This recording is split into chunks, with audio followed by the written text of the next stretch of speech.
Okay, hi everyone. For those of you who don't know, my name's Jacob. I'm a C.H.E.K student and C.H.E.K coach. So this presentation is going to be the first in a series of basically just taking a holistic approach to certain topics that I feel are quite relevant.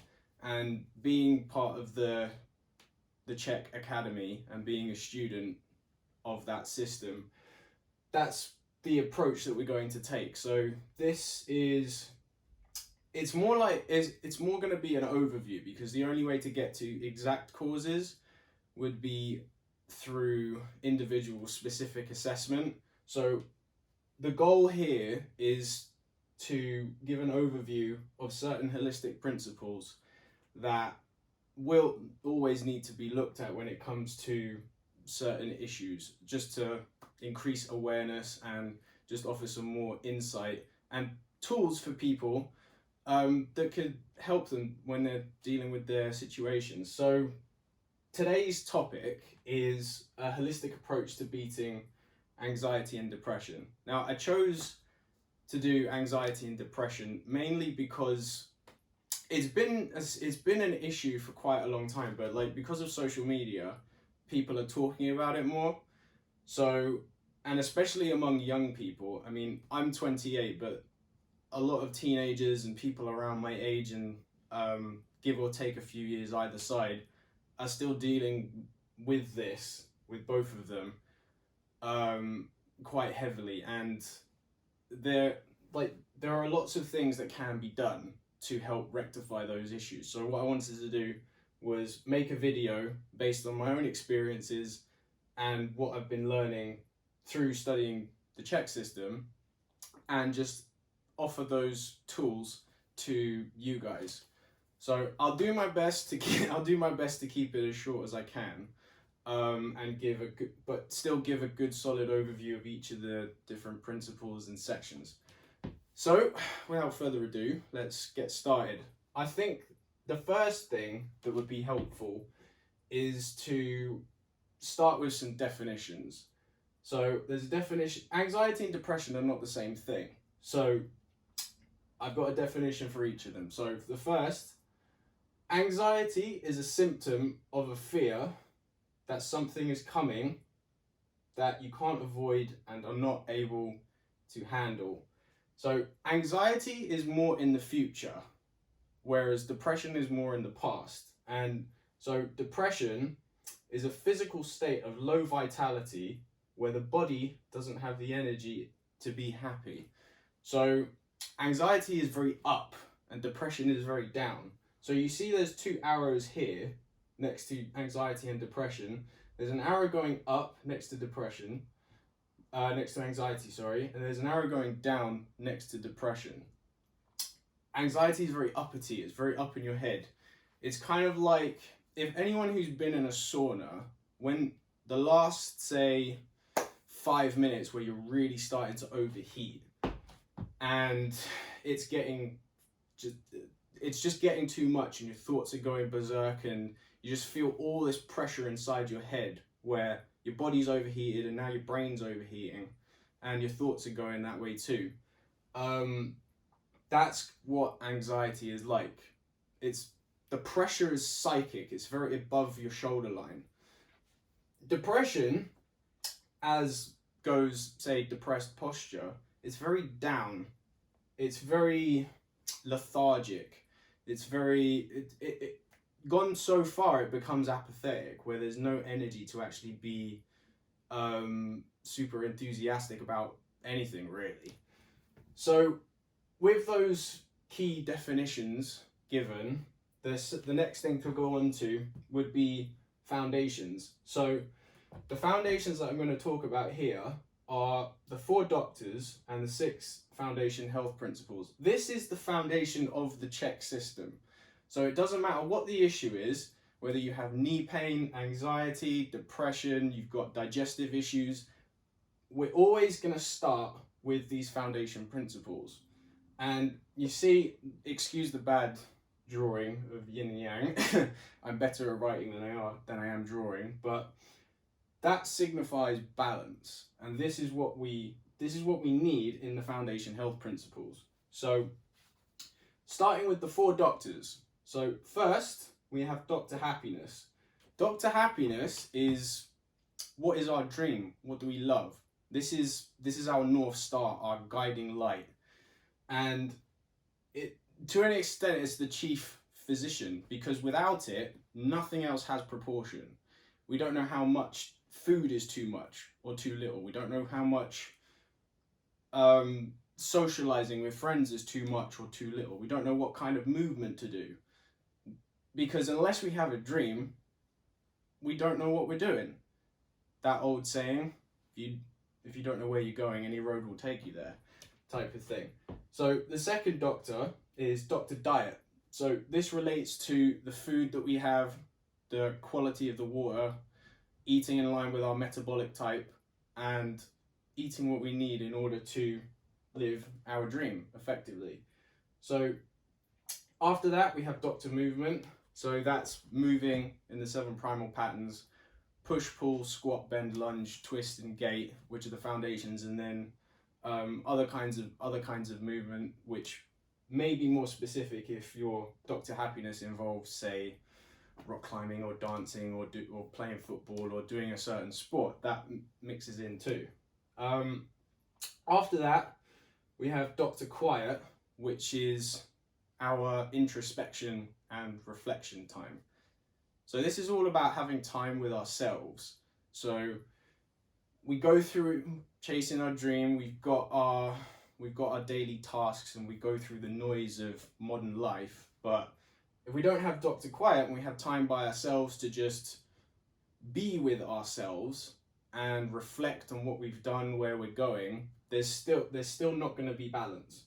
So the 6 foundation health principles are split 3 and 3 into yin and yang.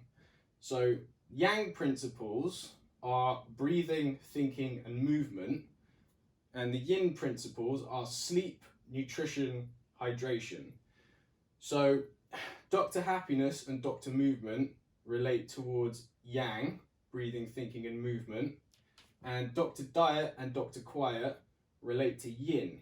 These are our yin functions. So all of these need to be in balance, hence the yin yang symbol.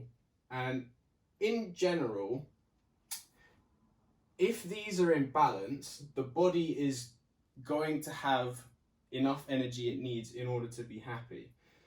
Now, I've got 2 other things here. So in this little box, I've written adrenal fatigue, cortisol up. So if you're overstressed, we'll talk about depression here. Depression causes a spike in cortisol, which upsets our natural balance of hormones. If cortisol's up too long, our body is always going to be catabolic, meaning it's always going to be breaking down, as opposed to anabolic, which is tissue repair, for example. So when we have the 4 doctors and the 6 foundation health principles in balance, cortisol is going to be at a normal level. We do need some of it. I mean, it's the hormone that wakes us up in the morning, but too much of it isn't good and it's destructive. And then our adrenal glands fatigue, and there are different stages of that. And if you have full-on adrenal burnout, then you don't even have any hormone balance at all, and your life is a complete mess. So the other thing that I put down here is gut health, serotonin, and a little happy face. The majority of the body's serotonin, which is our happy hormone, is actually made in our gut. So if we don't have a good balance between the good bacteria in our gut and the bad bacteria, we don't actually have the physiological ability to produce optimal levels of serotonin to keep our brain happy. So we can't even make the chemicals to have optimal brain chemistry. Now, people that have had courses of antibiotics in the past, and they're drinking tap water, or they're not eating organic food and they have excess toxicity in the body, or they're eating gluten if they're intolerant to it, of course, and dairy if they're intolerant to it, sugar.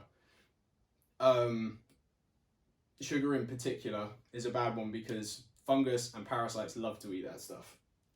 And if we haven't replenished our good bacteria after whatever it is that caused the insult and the imbalance in the first place, we're not going to, our brain chemistry is not going to be optimal on account of serotonin not being optimally produced. So taking probiotic supplements, drinking fermented drinks like kombucha, or eating fermented foods like kimchi, they're all very, very helpful when it comes to contributing to keeping anxiety and depression at bay. Like a lot of times, anxiety and depression can just be physiological. It can just be rooted to an imbalance in the 4 doctors and the 6 foundation health principles. Like, there can be deep subconscious roots to anxiety and depression, but we'll get onto that in a second. But that's a good basic overview of the 4 doctors and the 6 foundation health principles that we need to have in balance in order to just have a good foundation to work on.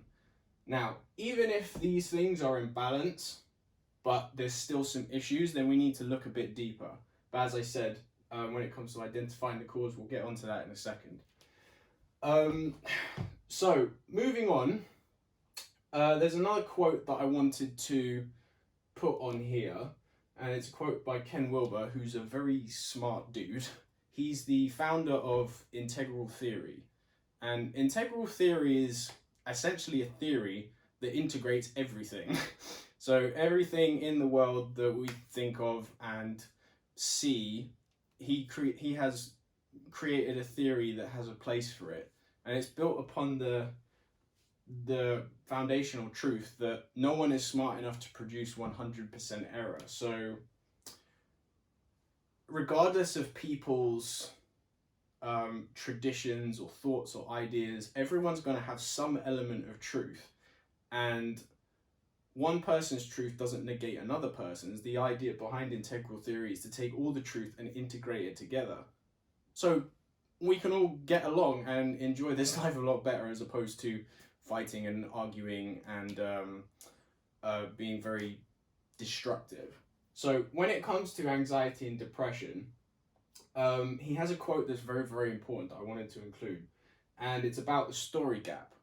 So the quote goes, "The greater the gap between the story you tell yourself and the one you tell other people, the greater the likelihood of fatigue, illness, neurosis, and disease." Now that's a really important one, because, and this relates a little bit more to anxiety, because anxiety is typically more likely to come about if there's a big story gap, which means there's a big split between the conscious and the unconscious.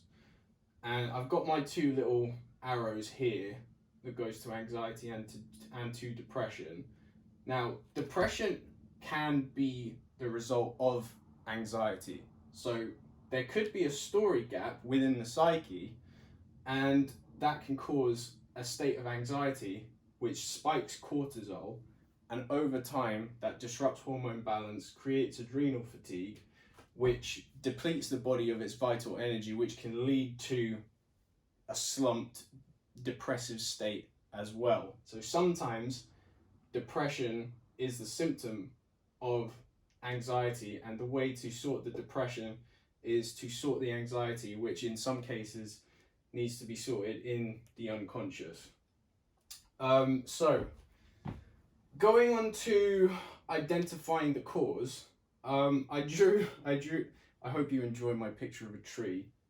This is going to be our metaphor for people, because trees and people, there's a lot of similarities and it works quite well. So here's our tree, here's our soil line of consciousness. We have what's tangible above the surface. I've named this the human plant, and we have all the root system below it. Now, I thought a tree would be good because, like humans, there's a lot above the surface that's tangible, and there's a lot below the surface that really influences what goes on above the surface and how it looks and how healthy it is. So we have our soil line of consciousness here. The tangible, everything above that line, is the conscious, the physical, which relates to the ego, societal conditioning, and our current behavior.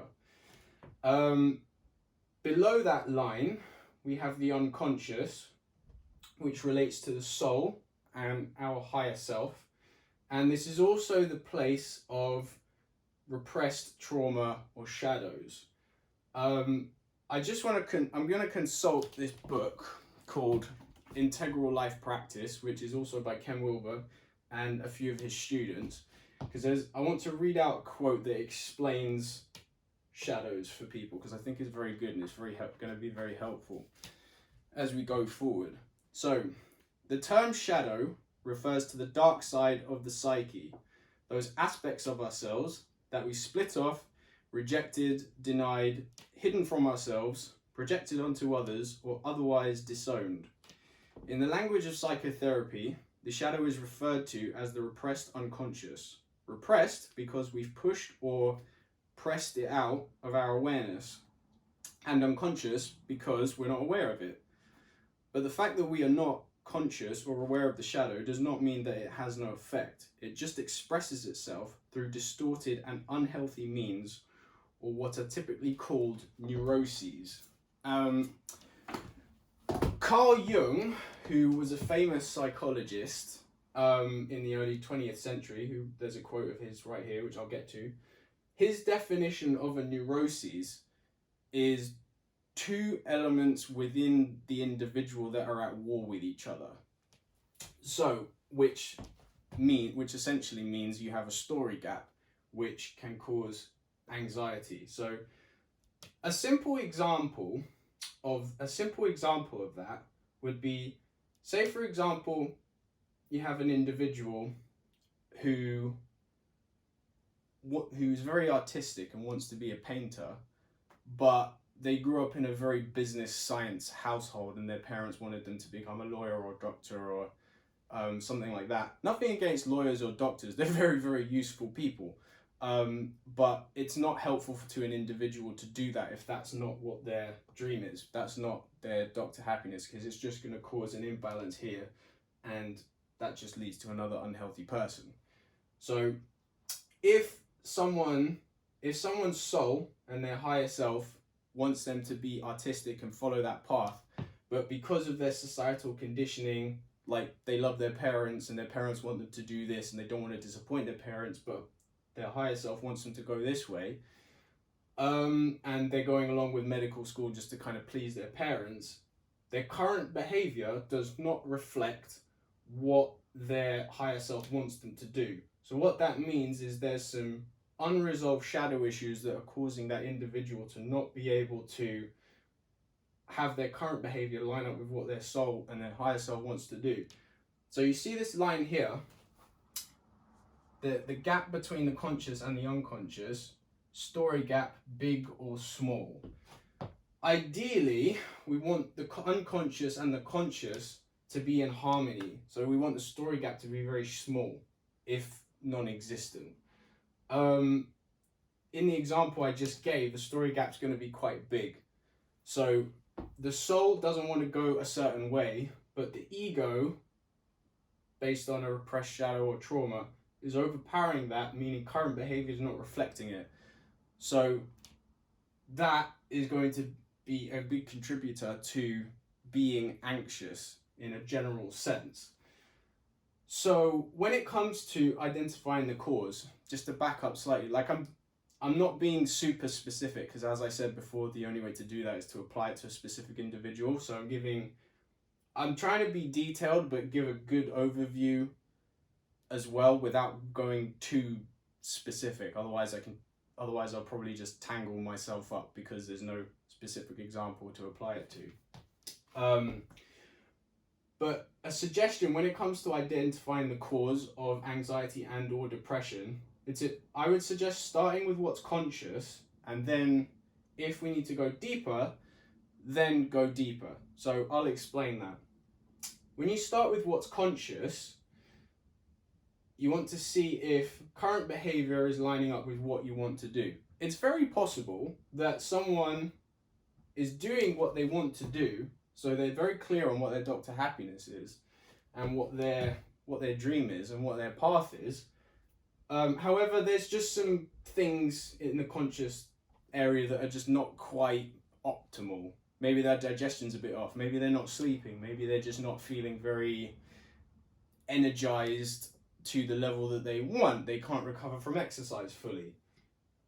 And as a result, they're not feeling as happy as they want. Maybe they're feeling a bit depressed.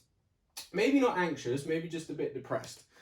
So if that's the case, and so their soul and higher self is very much in charge of where they're going, so their current behavior is reflecting that. For example, someone who's a dancer who is going to class and they're pushing forward with their career and they're doing that kind of stuff, but they've just got some physical issues that they can't figure out, and they're feeling a bit depressed, which is frustrating to them because they love what they do, but they can't enjoy it how they would like to. That would usually be indicative of depression being more of a conscious root and it being an imbalance somewhere in the 4 Doctors and the 6 Foundation health principles. Like, maybe they're not getting to sleep on time. Maybe they're not eating organic food. So maybe they're eating gluten, which they're intolerant to, which is causing inflammation in the digestive organs, which is shutting down the muscles in their core, the transverse abdominals, the lower abdominals, the internal obliques, the external obliques, the rectus abdominals, which means that their pelvis and their spine doesn't have any much stabilization and shock absorption when they're moving dynamically. So when they're dancing and throwing themselves about in all those magical, wonderful ways, their back and knees don't have anything to help dissipate the excess strain. So prime movers like the hamstrings are getting overly recruited, so those get tight, and then they're getting hamstring pulls along with excess torsion and shear on their joints in their spine, for example, and they're getting injured, and then their vitality is going low. So if those are, again, I'm not trying to roll on too deep here, but if something like that is the case, then it's most likely going to be a conscious route, and going back to focusing on these diet and lifestyle practices are going to have quite rapid benefits when you really check in with these and see how they're on point. If for example that isn't the case, where you check in with the conscious and your current behavior is not lining up with what you actually want to do, and to actually figure this out, first you need to be very honest with yourself, which is not, it's very challenging to do, to be ruthlessly honest with yourself, but it is very helpful. Like, the more honest we can be with ourselves, the quicker we can actually rectify this stuff and get back to enjoying life the way that we would like to, which I'm very much in favor for.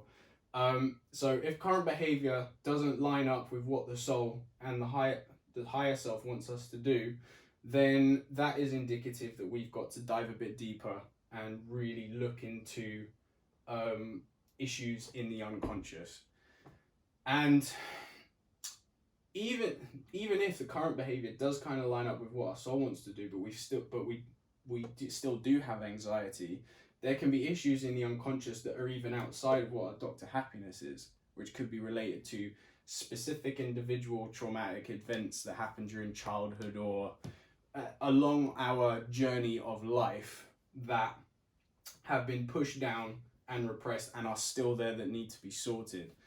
So maybe someone, I'll use the dance analogy again just because I feel it's a very good one. Maybe someone, they want to be a dancer and they're following that path. So their Dr. Happiness is on point, they're doing their training and they're moving forward with their career, but maybe they grew up in a heavily religious household that was quite judgmental over sexuality or aggression or things like that. and maybe the dancer's job in particular, as their career's going forward, there's certain choreography that's more sexual in nature that they're being asked to do. They want to do certain jobs, but because of certain programming during childhood, they're feeling anxious because their current behavior is moving them towards that, but they have issues in the unconscious that are unresolved, that are not allowing them to feel calm and confident and happy and comfortable moving that way, or however the way that they're being asked to. And the anxiety is coming in because they feel like they can't say no to certain jobs or no to certain things, or their soul and their higher self may actually be interested in exploring moving that way. Like a simple example would be heels class for women. Like that's typically a very more sensual and sexual way of moving.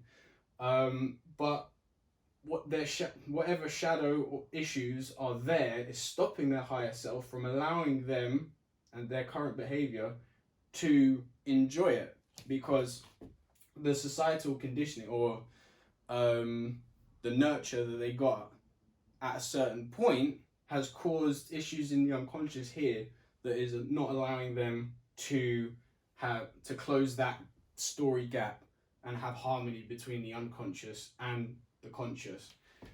So I'll get onto some quotes by Carl Jung now. Like I've got one written here, but there's another one that I haven't written down that I feel is very important too.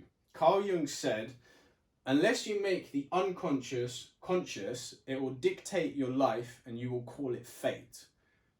So what that means, shadows and unresolved issues in the unconscious, if they stay there and if they stay buried, they're going to dictate what our current behavior is, and we're going to think that that's just how things go. But that's not the case, because we may have inclinations and drives to do certain things from our soul, our higher self, but for whatever reason we feel like it's not going to happen or this or that because of these certain issues. So it's very important to make the unconscious conscious and understand what is down there, fix what isn't helpful to us, and then bring whatever is down there into consciousness so we can use it. So to go back to that example of the dancer who's having some troubles feeling more sexual as she moves, for example, due to maybe religious programming as a child, or maybe she was harshly judged for it. If that comes out of the unconscious and is brought into the conscious, that will allow the individual to just have extra power. It doesn't mean that they're going to be using it in negative ways. It just means there's an extra dimension to them that they can then use and utilize, and it just helps fortify the spirit and the personality more. In a similar vein, and the quote that I wrote down here, I thought it was very apt because it talks about trees and roots, and I drew a tree and there's roots and stuff. So Carl Jung said here, "No tree, it is said, can grow to heaven unless its roots reach down to hell." So those two quotes are quite similar. So if we assume that what we mean by heaven is optimal balance, free from anxiety, free from depression, and free from pain, then it's very, very important for the roots of the individual, before they can stretch up and actually get to that place, for their roots to go down into the unconscious and see all of those darker elements of ourselves, the aggressive side of ourselves, the hypersexual side of ourselves, the lustful side of ourselves, and fix those, but keep those as power. And what I mean by that is when we're aware that we have those and they're under our conscious control, then we're not at the mercy of them. So we're just in more control of ourselves and different elements of our being. And Jordan Peterson, for example, he said that it's very, very important for people to understand how cruel and evil they could potentially be, because when you know that, you can be a good person, because being good is a choice. If you do good things but you don't know how cruel you are, or how cruel you could potentially be, that's more naivety versus actually being good. Because all the evil things that have been done in the world have been done by humans, and we're humans. So we all have the potential to be just as evil as what we see. However, it's very important for that understanding of our darker side, our shadow side, to be brought into the light of consciousness so that we can own it, so that we can be in control of it. And when we are in control of it, there's less chance for things like anxiety and depression to come in, because there's less stuff down here messing things up for us here, which is getting in the way of our soul and higher self, pushing us towards living our dreams. Okay, so what I'm going to go on to now is just comment a little bit on some things related specifically to female physiology. I don't know how well you could see this. I mean, the colors I chose don't show up as well as the orange and the yellow, but I'll explain it. So hopefully, if it's not that visible, that's not too much of an issue. So what this model is from one of the C.H.E.K courses that the academy students have to do. The course was called Holistic Health and Performance for Women, and it was created by one of our senior instructors called Sarah Gustafson. And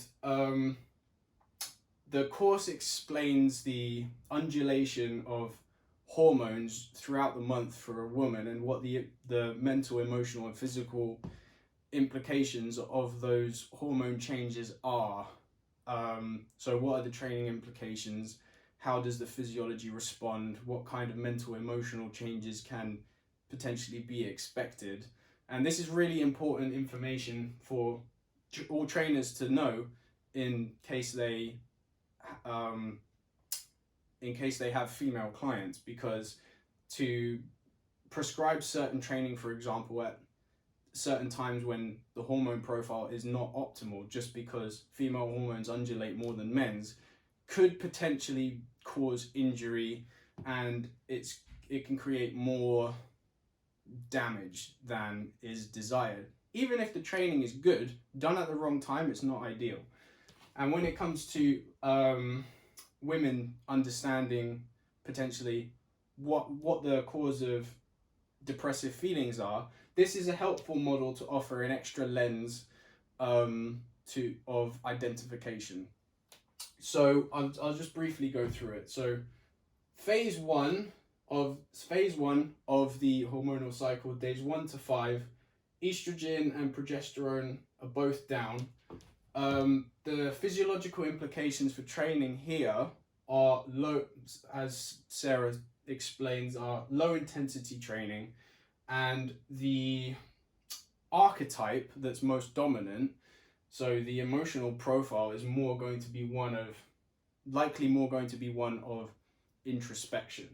So that's phase one. Just to say, estrogen, when estrogen's up, a woman's typically going to feel like she has a lot more energy. She's just got a lot more gas in the tank to just roll on and go forward and just really conquer what's on that to-do list.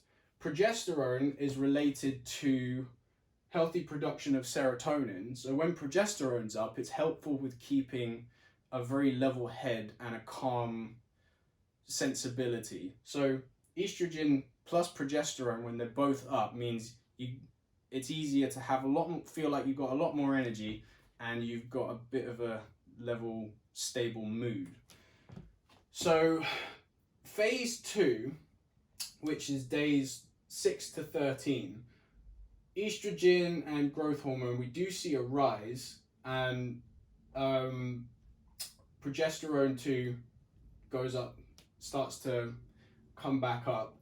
And the training implications here is intensity can start to ramp up now. So, and the emotional archetype would be that of the maiden. So just buzzing, full of energy, full of confidence, comfortable in their own skin. It's like, yes, I feel great. Let's get on and do this stuff. And that leads on to phase 3, which, so day 14, typically typically ovulation, estrogen, testosterone, progesterone, all the hormones are going to be at their peak. So the physiological training implication is you can go balls to the wall, full on, full throttle, and basically just be conquering everything that you would like to be doing. And the emotional archetype here that Sarah states, phase 3, days 14 to 20, is the wild woman archetype. So don't get in her way. Here's the list. I'm just going to go through and go bam, bam, bam, bam, bam, and I'm going to conquer it, and I feel great.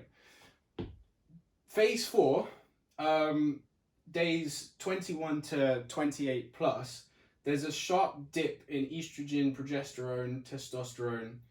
Hormones go down, and the emotional archetype is that of the mother and the nurturer. And the physiological implications for training here that Sarah suggests is one of recovery. And in phase 4, the other thing that's helpful to note is that due to inflammation within the uterus, the lower abdominal recruitment is inhibited. The lower abdominals, so the abdominals below the belly button, are very important for stabilizing the pelvis. I think I mentioned this before. I think I mentioned abdominal stabilization of the pelvis and the spine earlier when I was talking about Dr. Diet and people potentially eating gluten and inflammation and the core shutting down. But inflammation in the uterus can cause this too. So if lower abdominals are inhibited, then if high intensity training is done in, say, phase 4, when the hormone profile is not optimal to support that kind of movement to that level, then there's a greater chance of injury. And the reason why I wanted to explain that is because if a woman finds herself feeling a little more depressed than usual, just kind of suddenly out of nowhere, it's potentially possible that she's in phase 4 or phase 1, where estrogen and progesterone and just her hormones are a lot lower than when they're in phase 2 or phase 3. So if a woman knows what her doctor happiness is, and her soul and her higher self want her to do, and what her current behavior are very close together. So she knows what her dream is, she's doing it, she's moving on with her career, and so the story gap is quite small. But she's feeling a little more depressed. It is possible that she could be doing higher intensity exercise at a time where she doesn't have the optimal hormone profile there in order to support it. When it comes to anxiety and looking at this model, it's again, these are all just general principles that offer different lenses through which to analyze oneself. So it's by no means the definitive answer, because as I said before, the only way to have things be definitive is through individual assessment of one particular person at a time. But I feel like these are helpful. So with this model in relation to anxiety, with anxiety being a symptom of a fear that something is coming that you can't avoid and are not able to handle, if a woman finds that she has anxiety, and even though her soul and higher self is very much aligned with current behavior, there could be certain things, maybe if she works in an office, there's certain meetings and certain presentations that she needs to give that requires her to be very switched on and very alert. Or let's use the dancer analogy again, or a dancer who has certain shows and performances that require a lot of physical energy that she feels like she can't postpone or move to another day based on career scheduling, or maybe the payday for a particular performance is going to be very much life-changing, in conjunction with it being quite life-changing for career. She can't avoid it. However, if they're scheduled at times where she just doesn't feel very good or at her optimal, like in phase 2 and phase 3, because hormone levels are low, but she knows it's coming, her soul and higher self may be wanting her to either sit and be more introspective for a bit, or just sit and be more nurturing, but she knows that something is that performance or that presentation where she needs to be alert is coming regardless, but she doesn't feel like she's physiologically able to handle that. That could be a cause of more anxious feelings. Okay, anyway, that's a brief overview of just some female specific considerations in relation to anxiety and depression. So what I'm going to move on to now, and what I'm going to do in conclusion, is talk about solutions and healing. So in pink down here, and yeah, I just chose pink for the medicine because it showed up well on the board, and I used a bunch of other colors, so I wanted to use something different. Modern medicine's approach in general, when someone says they have anxiety or depression, is to just drug someone. Here's a pill, here's an antidepressant, take it, you'll feel better. Bye bye, when you run out, come back and I'll write you another prescription. Now, for people that are on antidepressants, it's very important to not stop them. If you are on antidepressants and you just stop them cold turkey, that's very, very dangerous, because you can crash your whole serotonin system. It's very, very important, if you are on antidepressants and you want to come off them, to talk to a doctor and talk to a medical professional about how to do that safely, very, very slowly and very gradually. It doesn't mean you can't implement all these holistic principles as well if you happen to be on them, but do know it's very important to not just quit them cold turkey. It has to be slow. It has to be overseen by a medical professional who can coach you through doing that very gradually, in a way that is going to be very beneficial and healthy and kind to your serotonin system. You quit it cold turkey, that how far that can go is very, very scary. So for those that are on antidepressants, you can implement and investigate the other holistic principles, but get in contact with a medical professional about how to get off them very, very slowly. So with the comment about modern medicine out the way, what we're going to do now is get on to solutions and healing. So for things that have a conscious root, the two primary doctors that we're going to check in with, or will need to check in with most, are going to be Dr. Movement here and Dr. Diet. So what that means is, and what I've written here, RC factor balance, breathing, organic food, clean water, rest, work balance. RC factor R stands for resistance, C stands for contraction. What the RC factor balance means is there's a proper balance between the length and tension of muscles on the front of the body and on the back of the body, which contributes to ideal posture. If there's too much contraction of certain muscle groups and too much length on other muscle groups, it can warp posture and have negative implications on depression, on physiology, which can contribute to depression and anxiety. A simple example would be if someone doesn't work their posterior chain, like let's say guys, typical meatheads potentially, they don't work their posterior chain or their legs very much. They just go to the gym, lie on a bench, do a bunch of bench press, which doesn't require any stabilization or core activation, and they do loads of crunches and loads of sit-ups. So all they do is bench press and crunches, and they don't do any pull-ups or any deadlifts to balance it out. And what you find is their posture just goes like this. They just get their abdominals and their chest just tighten, and their head goes forward. They got forward head posture, and now what you have is a depressive posture. So after a while, if this is long enough, just as like the mind follows the body, but the body follows the mind too. After long enough like this, based on your body's posture, your brain is probably going to start thinking, oh, I'm like this, I must be depressed. So that is very important to look at RC factor balance. And even if you don't have obvious imbalances, any imbalance in the RC factor is going to be extra stress and strain on the physiological system.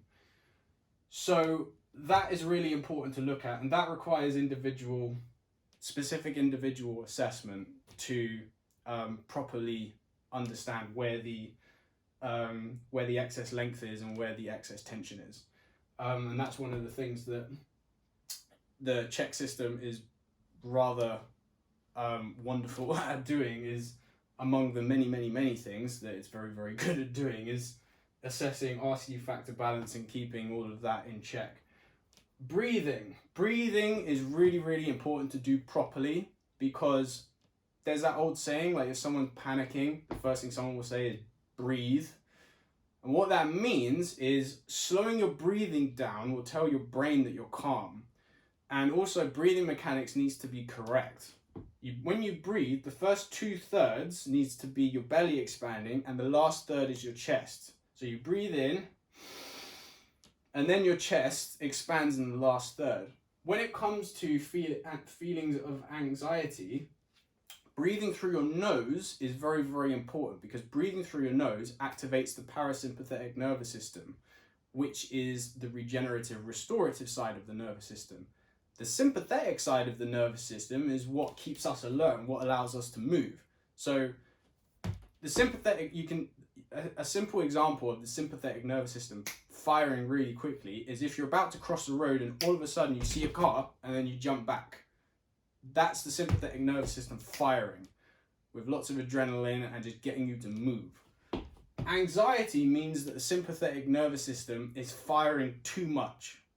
It's just overwired, it's going too much, it's firing too much, it needs to calm down. Breathing is really, really powerful for being able to do that, because it's breathing is the second highest thing on the C.H.E.K totem pole. The C.H.E.K totem pole is the hierarchy of human systems.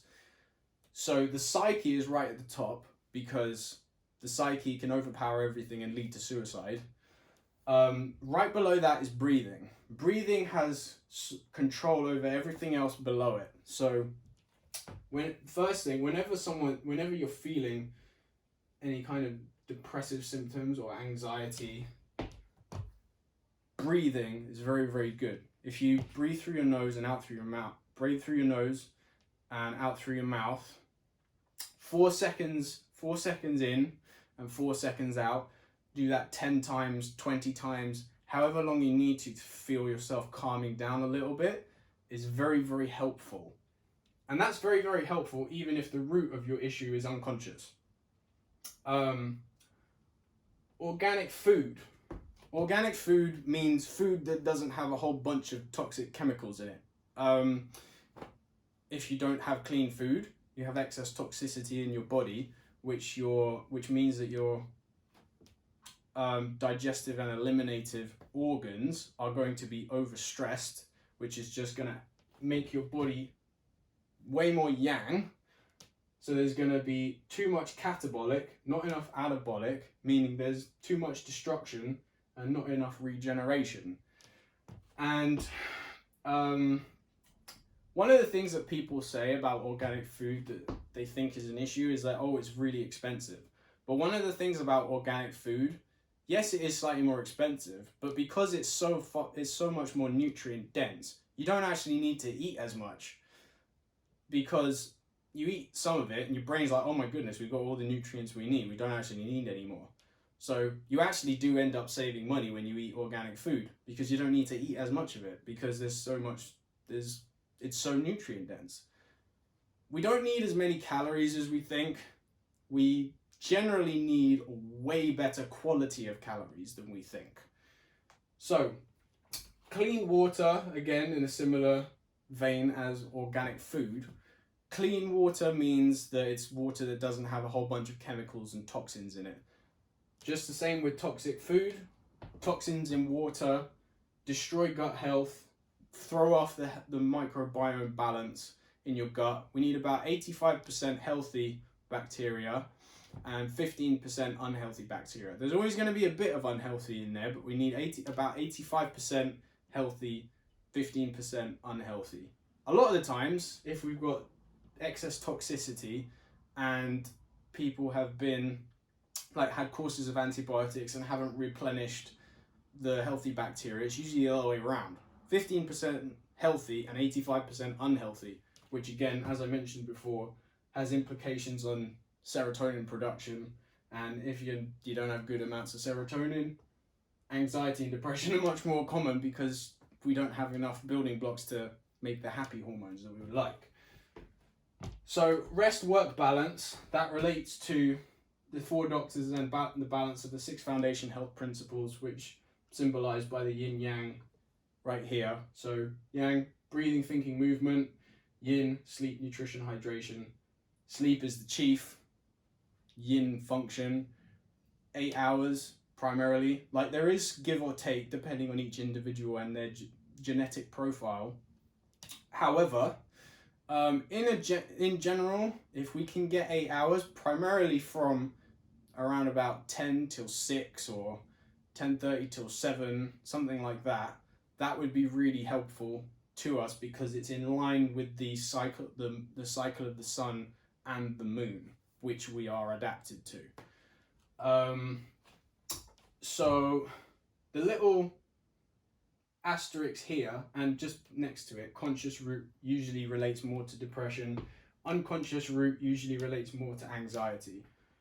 The little star here, when it comes to a conscious root, is healing requires discipline and KW, Ken Wilber's definition of a strong ego. So something that has a conscious root, which is about balancing these foundational health principles, it takes discipline and consistency in order to be able to forego the unhealthy but a lot of times really, really, really yummy food, or staying up late too much, or just doing what we know is going to be beneficial for our physiological balance. So it takes discipline and consistency to do that. And Ken Wilber's definition of what a strong ego is actually quite a helpful thing to know here in relation to discipline and consistency. And Ken Wilber's definition of a strong ego is one that doesn't have libidinal attachment to the objects of desire. So a simple example of a weak ego, something that does have libidinal attachment to the objects of desire, and libidinal meaning there's a very loving, lustful connection to it. Simple example of that would be a 10-year-old who has to have that toy, or the 6-year-old who doesn't want to leave the playpen, or that's a very, very simple example of having a weak ego. But that's common when you're young. However, it can drag out when you're a bit older too.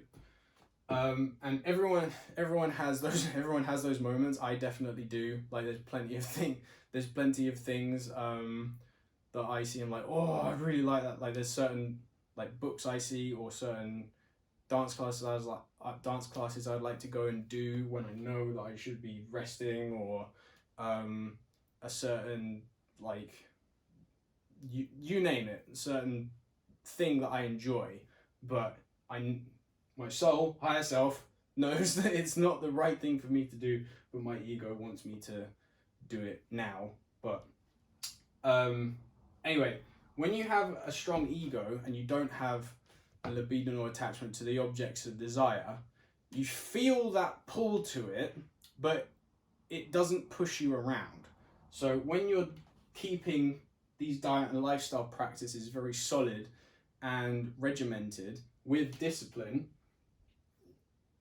even though you may feel oh, I want to stay up late and go out and see this and do that, or I want to eat that piece of cake or whatever, even though I feel like I shouldn't because I had some the other day, and I know that I don't feel that good afterwards, or you can feel that come up, but you can witness it. You don't identify with it, and it doesn't push you around. So when you have a strong ego, it's a lot easier to stay disciplined and consistent with the diet and lifestyle practices that you have been implementing in order to help rectify depression, anxiety, and close that story gap. Things with that. Okay, so moving on finally to things that have an unconscious root. The two primary doctors that we're going to need to check in with are Dr. Happiness and Dr. Quiet. So Dr. Happiness relates to our soul, our higher self, and what our dream is and what we love. Because if we don't have that, our current behavior is never going to line up with what our soul wants us to do, and we're going to have a big story gap, which is going to contribute to us being more anxious in general, which throws off hormone chemistry, which can lead to depression too. So things here that are very helpful, and just the conscious, even if the root is unconscious, very important to, as I said, that's why we start with the foundations, to get those foundations in place. Because even if you do, say, work on the shadow side of things, but the foundations aren't done, then you're still not going to be free of this stuff. There's still going to be avenues for it to come back. So that's why, even if the root is unconscious, it's really important to balance all of this diet and lifestyle stuff too. So the techniques we have here for dealing with shadows specifically, the 3-2-1 process that Ken Wilber developed is really, really powerful, very important, and a really wonderful contribution to the world that I've come across. And I've done a lot of this stuff on myself personally. I think, like everyone, 2020 was a bit of a ride and definitely brought a whole bunch of stuff up. It definitely brought a whole bunch of stuff up for me. And Ken Wilber's 3-2-1 process is something that I used very often to help deal with those shadow things that came up within me. So that process is detailed in his book, Integral Life Practice. And I highly recommend that you get this, because it lays it out very clearly, shows examples of how to go through this process, and just how it works. It's clearly laid out, and it's very, very good. What the numbers represent to are perspectives. Third person perspective, second person perspective, first person perspective. The reason why it's 3-2-1 is because the shadow is created 1, 2, 3.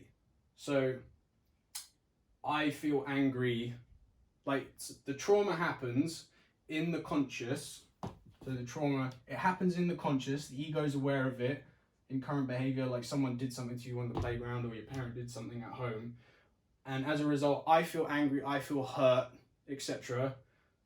So it's still up here. Second person perspective, why did you make me angry? That's pushing it down here. We're right above the soil line here.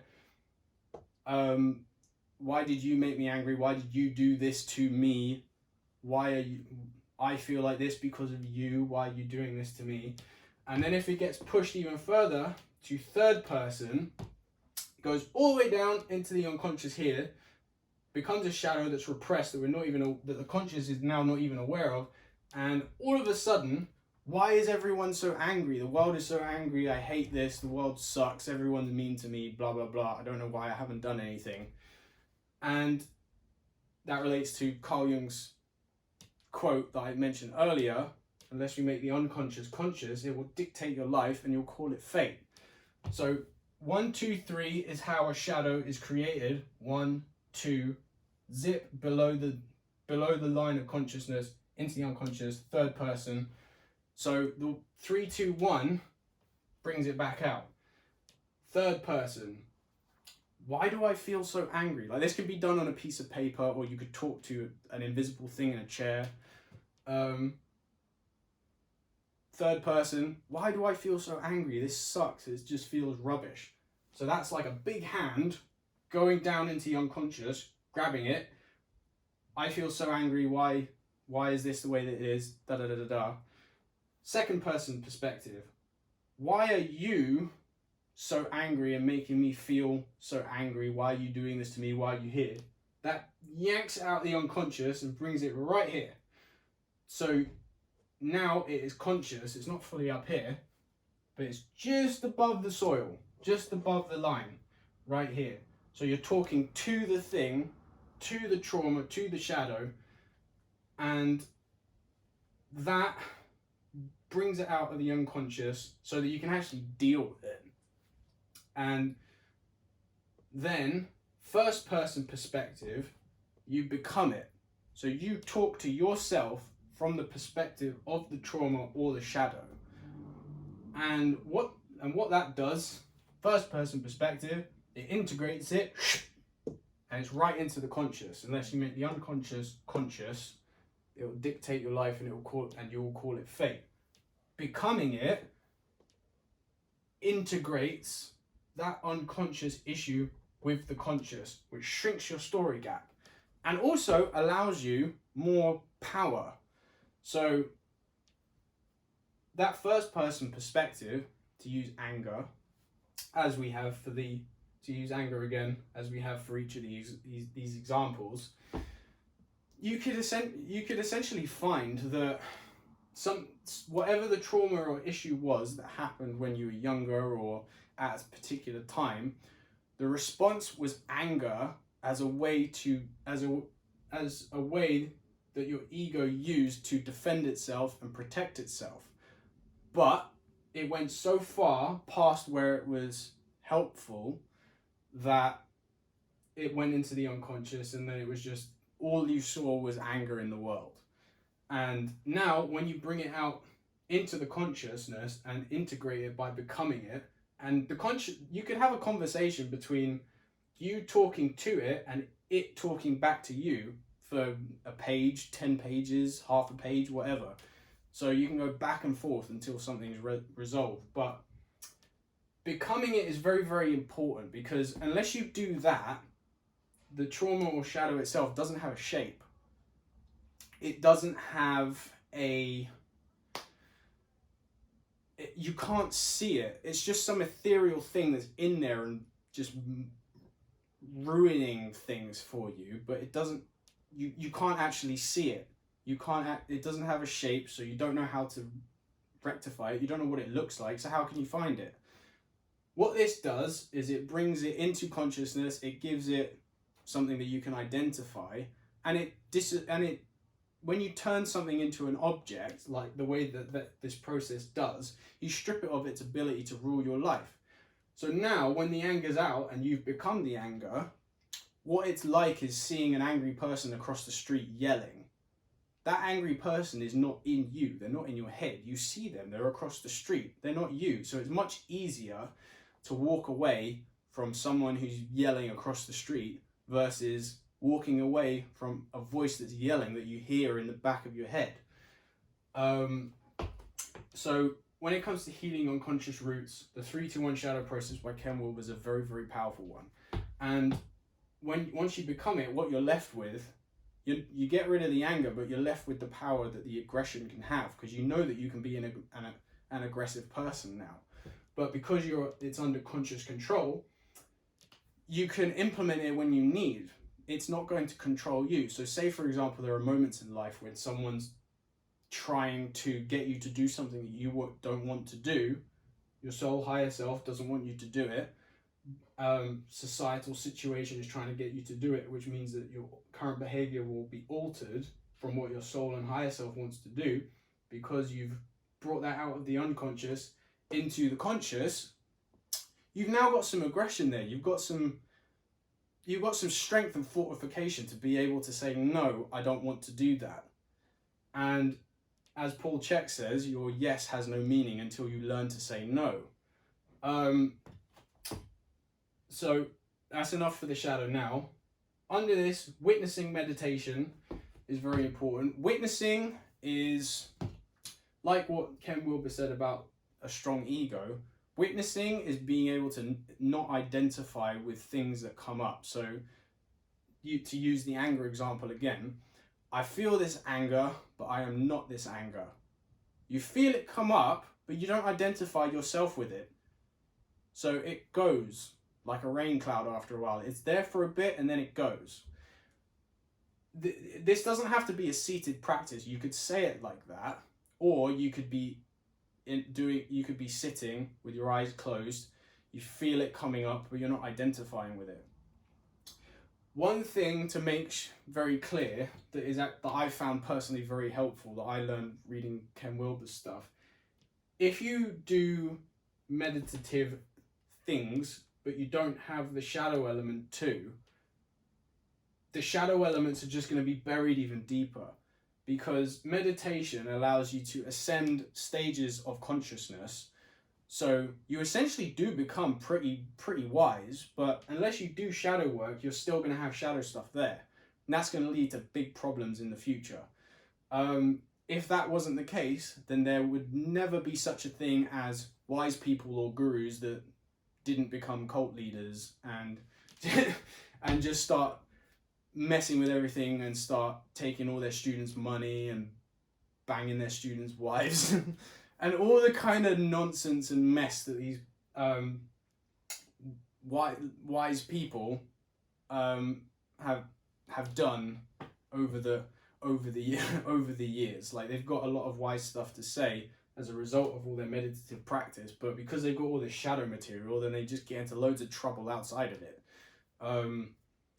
What was it? Ken Wilber said, that Charles Manson mentioned, if everything is one, then nothing is wrong. That's it. That statement would only come from someone who's tapped into a higher stage but has just a thunderous history of repressed shadows that is basically going to warp all the meditative insights into something twisted that's used to manipulate people and just cause a whole bunch of egocentric, narcissistic havoc, essentially. So, witnessing meditation combined with shadow work is very, very powerful. Those two together are really, really good. One without the other, it'll still, if you choose one without the other, I would suggest go with the shadow first. But shadow plus witnessing meditation is a really solid practice. Then the last thing for an unconscious route would be existential purpose. VF stands for Viktor Frankl. For those people who haven't read Man's Search for Meaning by Viktor Frankl, it's a brilliant book. It's not very long, but it really, really shows how we have the power to decide how we feel regardless of the situation. During his time in the concentration camps, during the time that the Nazis were about, he found that he was able to control how he felt and how he interpreted his circumstances. That was one thing that they could not decide for him. They could not get inside his head and change it. He had complete dominion over that part of himself. And he was able to find meaning in his situation, regardless of how horrific it was. So that book is really, really powerful in explaining what it is to have an existential purpose, and really shows how we can have control over how we feel. Obviously, there's lots of other factors that contribute to it, but that's an essential one when it comes to anxiety or depression having more of an unconscious root. So, last thing, just in an asterisk here, for something that has an unconscious root, healing here requires spiritual bravery. Spiritual bravery is the courage to follow what our soul and higher self wants us to do, regardless of what our ego is afraid of, or our societal conditioning and current behavior is at the moment. Our ego may be afraid of following what our soul and higher self wants to do, which is the hero or heroine's journey. Joseph Campbell, for those of you who aren't familiar with that, I highly recommend it. It's brilliant. And most modern movies actually kind of follow that cycle. So spiritual bravery is being able to follow that no matter what we want to do, no matter what our ego wants us to do, or what our social situation, parents or naysayers or the haters are saying. Because to not have that means that we have a big story gap. And as we talked about before, a big story gap can contribute to anxiety and depression quite a lot, and that's not what we want. We don't need anxiety and depression just rampant throughout society. We want young people and everyone in general to have this balance, and to be enjoying their life each day, and having the energy and vitality to be happy and to be kind to each other. So with that, I think that concludes the talk for today.